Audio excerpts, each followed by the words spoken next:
this morning, 8 days after the true earthquake that hit so hard Venezuela. Rescue pulled a 43-year-old security guard alive from a collapsed basement. We're going to talk about this in a little bit, but welcome to From the Field. This is Carlos Montero. Later, we are going to tell you what's going on this World Cup, but let's talk about those pictures you were watching. Those were really, really amazing. It happened this morning, 8 days after the earthquake, and that operation became a symbol of hope, a symbol that could be live right now under that rumble.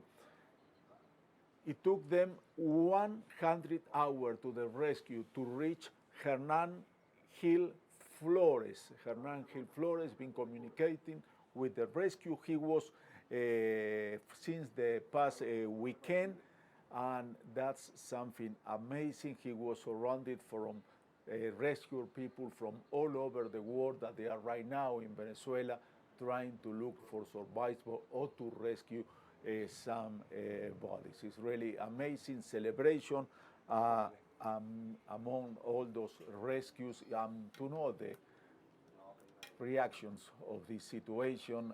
Let's go to Belén de los Santos. She's on La Guaira. Belén, that was really amazing. 8 days after those two strong earthquakes, people think it's too late to find anybody alive, but we were wrong. They found this guy, Hernan Gil Flores. Really amazing. What's the situation right now? How is he doing?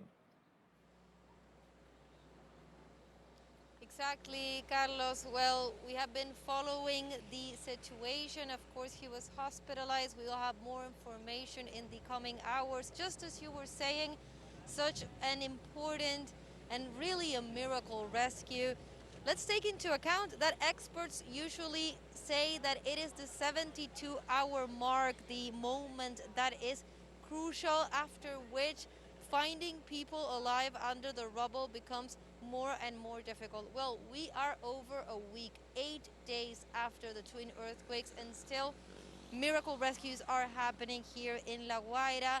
Of course, the story of Hernan Gil is the story of the day. In that case, a story that we could share and live through with our teams from teleSUR deployed, who are doing such an amazing work here 24/7 in La Guaira, trying to bring really an all-comprehensive view of what is happening here at the rescue sites, and also in the many places in which there are camps being set up to assist the population, to assist with in terms of health care, to really care for this population that has been affected by these twin earthquakes, with La Guaira being one of the most affected states, Carlos.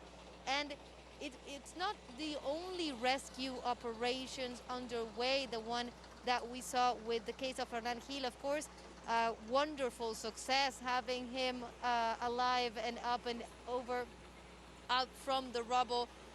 But also in the place where we are right now, from near Los Cocos, we also saw in the early hours of the morning a site where some signs of life were perceived by some of the brigades, and all protocols were activated as well, and they continue to pursue that rescue in search of what could be also a sign of life. That is the situation.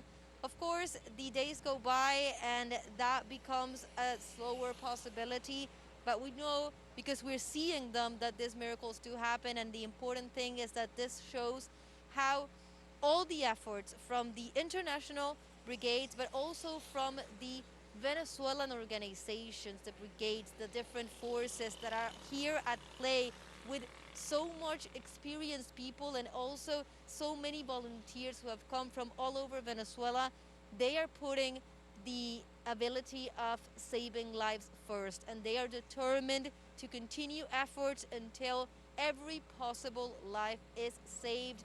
That is what the story of Hernan Gil shows us, Carlos, I think. Absolutely, Belén. I'm watching heavy machinery behind you. When is those heavy machineries going to start working? Because I know when there is somebody under the rumble, like Hernan Gil Flores, they have to do something artisanal. They have to use the hands, brick by brick. They have to remove. When there is no more hope, is when they are going to start using that heavy machinery. When is going to be that? When is going to be when they say there is no chance we can find anybody alive under all those buildings? Well, of course, that is not a definitive date for the entire region. Actually, this is being taken site by site. And of course, it's the determination of the brigades and the experts that are working at every site.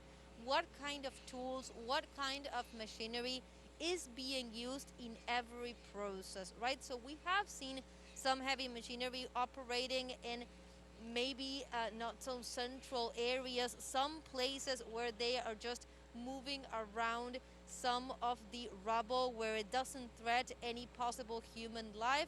And of course, the rest of them are awaiting for the brigades to say that it is the moment. It depends on every case, because of course the people working there know what the situation is, what they need in terms of moving away rubble in order to access different points of the collapsed buildings, and then maybe being able to access the possible survivors. So it's really, you were saying it correctly, an artisanal work in which all the brigades are collaborating together with their different skills, because we have brigades from all over the world, and we have been learning about they bring different tools, they bring different machinery, and they bring different experience in terms with what they are used to seeing in their own territories. And from that set of skills, for example, in the rescue of Hernan Gil, we had the wide participation of a brigade from Chile, from the Chilean fire squad, with so much experience in this type of structures.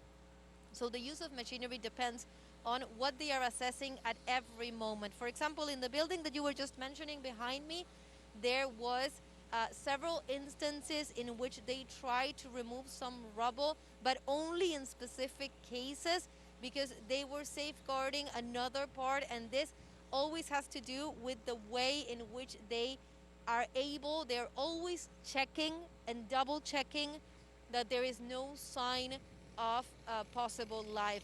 We were talking to some of the international brigades as well in the past days, and they were telling us that they were going back to the sites that they had already worked at once and twice to check and double check in case anything had changed. That is the situation right now, and that is one of the situations in which I was saying earlier today, at one of those sites, one of the rescuers heard what he described as a sign of life and activated the whole protocol. So again, there's not a definite date.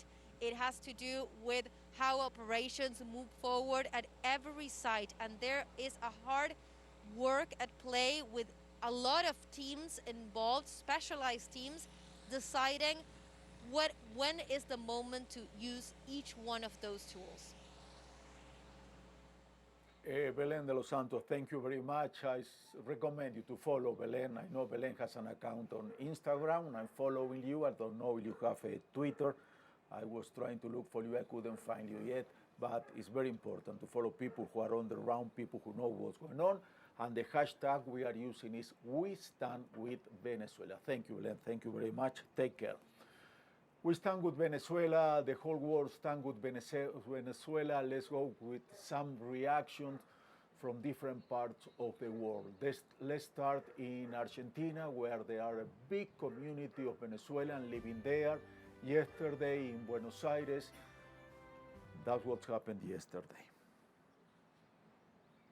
They got together to pray and offer support for Venezuelan people. That was in a park is called Vaticano Park. As you can see, there were a lot of Venezuelans who got there together praying for the people who are right now in Venezuela. Let's go to Portugal. In Portugal, also, as a matter of fact, Portugal is playing tonight, but back in the country, the government decreed a national day of mourning for the victim of the earthquake in Venezuela. Luis Montenegro announced a day of national mourning on Sunday in honor of all those victims of the tragedy. Thank you very much, Portugal. Also, we have some sounds from people, professional athletics, who they know how tough the situation is in Venezuela, and they have this to say about the Venezuelan people and what they are going through right now. Bellingham. Bellingham en español para Venezuela. Bellingham, una palabra para Venezuela. ¿Para Venezuela? Sí, por favor. Sí, vale. Tienen mucha fanaticada en Venezuela por el Real Madrid. Le dedicas una palabra a la gente que está sufriendo hoy en Venezuela. Sí, mucho ánimo para todos en Venezuela y sí, mucho cariño tampoco. Muchas gracias, Nada, Bellingham. amigos, chao. He didn't stop to any of the reporter, only he stopped when he heard saying Venezuela, and he talked to the reporter. Also, we have in Chile, there is a nice gesture from the Universidad de Chile. That's one of the most popular teams in that South American country. They got into the stadium with this sign saying Fuerza Venezuela. Venezuela, be strong. That was really nice, the gesture of the people from Universidad de Chile, one of the strongest teams in Chile. And look how they celebrate. That's the celebration of Reiner Castro. They beat 2-0 Deportes Puerto Montes, Deportes Concepcion, and they celebrate this way. Very emotional. He pulled out this Venezuelan flag. And also those team, we are, we are waiting today. You were listening before the show. The acting president, teleSUR Rodriguez. We haven't got information today, an update on the victims, but we know one of the students of the athletic, they lost one of the students, and they wrote like this: the Athletic of Madrid family is in mourning for the passing of Matias Alejandro Ortega Muñoz, a student at our Venezuelan Academy, and his parents, Nay Karina Muñoz, Aguanachan, Ramon Alberto Ortega Rico. May they rest in peace. You know, the team, the athletic, they have different schools all over the country with people who play there, and that was a kid from Venezuela. And also the Braves, the Atlanta Braves baseball team, MLB, the support is affected by the devastating earthquake in Venezuela. The Atlanta Brave Foundation will match fund donation up to $25,000 through July. You visit and you can see that. If you want, can do it, brave.com relief to learn more and contribute. They really need all the help you can give them. Please do it if you have a chance. You know, Big Papi Ortiz, a famous Dominican baseball player, and he also has something to say about Venezuelan people. Let's listen to him. It was a disaster. It was 2 major earthquakes that hit 5 cities in Venezuela, and they need our help.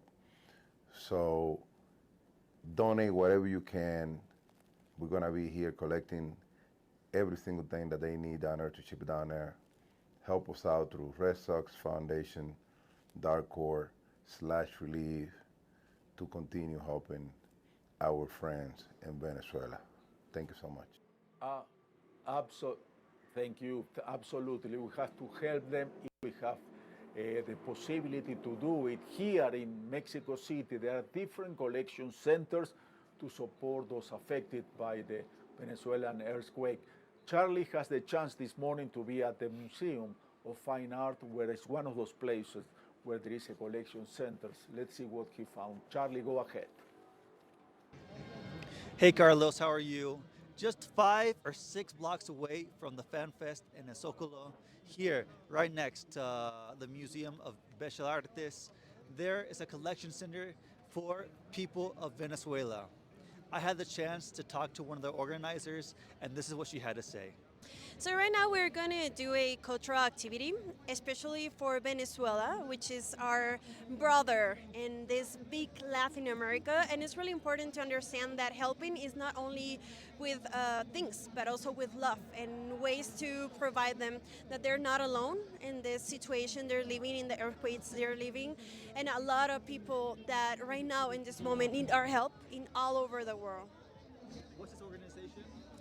We're just like young people doing stuff. We think that it's really important that art, culture, and also help is part of the humanity. And in times when genocides and wars are coming through our lives, it's important to understand that helping others is a way of resistance.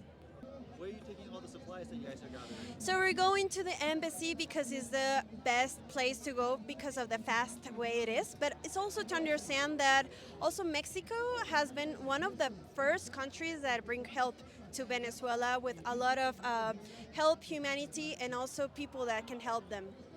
What do you guys need most? Well, first, it's important to understand that medicine is really important because there's a lot of people that need it. And also, it's important to ask why do they need. There's a lot of noises, a lot of media talking about it, but we don't hear them. What are they needing? So it's important to go through the local media to understand what is coming, what is important to help, and what to do to it. Well, there you have it, Carlos. As you can see, Mexico is constantly thinking about Venezuela, and they're always trying to give a helping hand. Back to you, Carlos.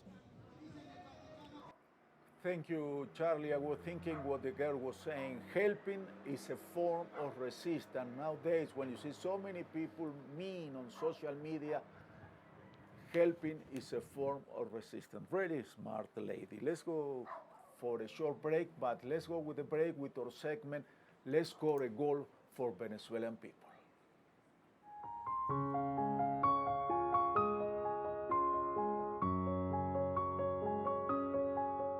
Somos de Países Bajos y jugamos con Venezuela. Mucho apoyo para las víctimas del terremoto y estamos con vosotros.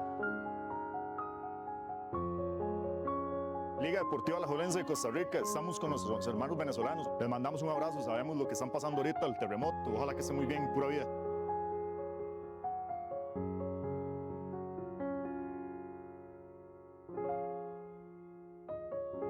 Un abrazo de México para Venezuela. Estamos con ustedes.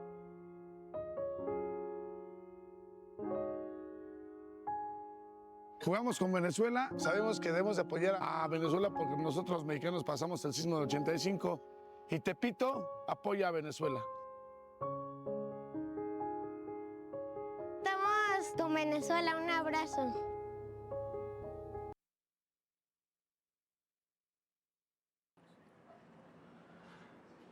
We are back in from the field. Michael Oyarzabal helps Spain today to go to the round of 16. The Spanish captain scored twice. Spain defeat Austria 3-0. He was the star of the match. Austria tried to do as much as they could, but they couldn't do much against a team that was just planning to go to the round of 16. Oyarzabal was the main, the number 91, dominate the whole match. He said it's a team effort and we are ready to face either Portugal or Croatia, who are playing later today. That's going to be a great match, either if the Portugal beat Croatia or Croatia beat Portugal against Spain, two of the best teams. Yesterday, England came from behind to beat Republic of Congo. Now we are going to see how's looking the round of 16. England is going to play against Mexico. Right now is waiting Portugal or Croatia to play against Spain, and that's so far. But let's go to yesterday. England came from behind to beat Republic of Congo. As best finished, Kane scored vital doubles. They were losing, but Brian Sipenga scored the first one 7 minutes. Kane scored twice. The second one 4 minutes from the game to be over. And England is going to play, as you can see on the screen, it's going to play Mexico in the Azteca. That's going to be Sunday. It's going to be a great game. Belgium, another European team who was playing against an African team. Senegal, it was really close. Senegal was doing great, but the Europeans scored a last gap penalty after a late comeback, and they could face USA next. Belgium beat Senegal 3-2. Amazing game. Everybody was cheering for the African who were playing fantastic. 2-0, 2-2, and when it was almost a penalty, that's very controversial. Some people, I'm included, I don't think it was a penalty, but that's the way it is, soccer, and that's the way the Senegal are going home. Belgium is going to the next. And the last one was one of the home teams. USA didn't have any problem to advance to the round of 16. They beat Bosnia-Herzegovina 2-0, but they lost the guy you see, the number 20, one of the best. He got a red card, and he's not going to be able to play the next match. Later today, like I said before, it's going to be a very emotional game because two of the most loved players in this tournament is Ronaldo, Luka Modric, Portugal against Croatia. For their age, the two of them, they said, more probably this is going to be our last World Cup, so that one of those two legends is going to go home today. Let's see, that's the game is going to be later on, only in half an hour, and later Switzerland, Algeria. Let's go with Hector Villar. Hector is in Toronto, where they are going to play those matches. And Hector, how are you? You are in front of the stadium. What's the atmosphere right now?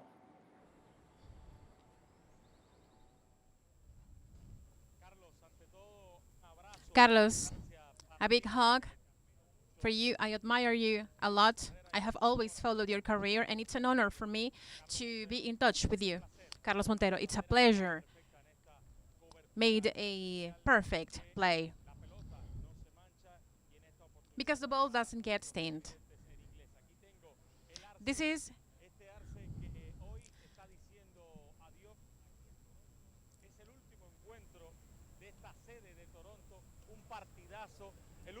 the mascot of the game.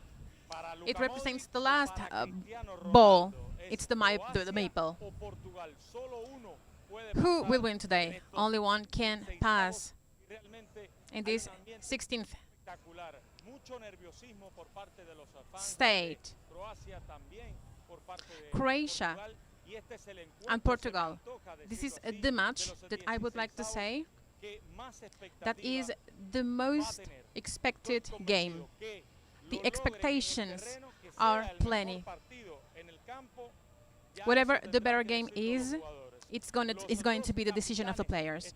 Both captains are ready with their groups. Luka Modric with Croatia, a very stable selection during the last years, because in the previous World Cup in Qatar 2022 and in Russia 2012, it was first and second place.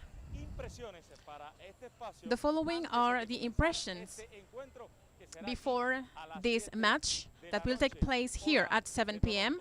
Toronto time, just in a few minutes. And these are the impressions regarding the possible outcomes. I'm going with 2-1 to Portugal. I could see it going to extra time or penalties as well, but 2-1 Portugal is my prediction. I'm going 3-1 Portugal. Couple goals from Ronaldo and maybe a last-minute free kick from him too. There's going to be a lot of passing. There's probably going to be a lot of fun happening. I bet you all the fans for each side is going to have a great time. I think it's going to be a very tough battle. You know? And who do you expect is going to take the win today? Well, I'm always going to say Hrvatska. I mean, that's my team. That's my number one. I love Luka Modric. I'm expecting hard work, like nothing but successes, and for them to bring it home. I think today will be a really good game. I'm quite excited to see, two great countries battle it out against each other. But I do think that Croatia will pull through. My game prediction is a 2-1 win with a Ronaldo goal.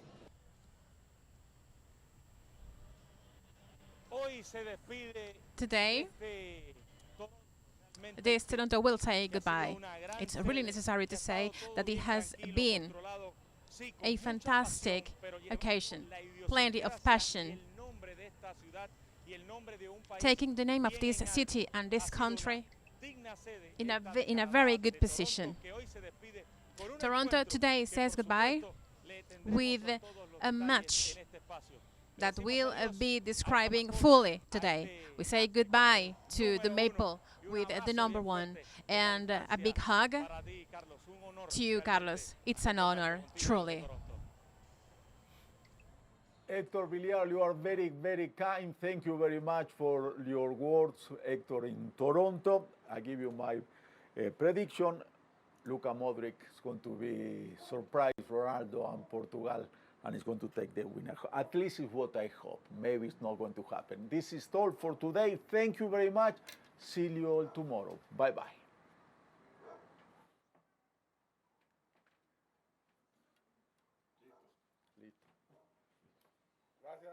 Gracias.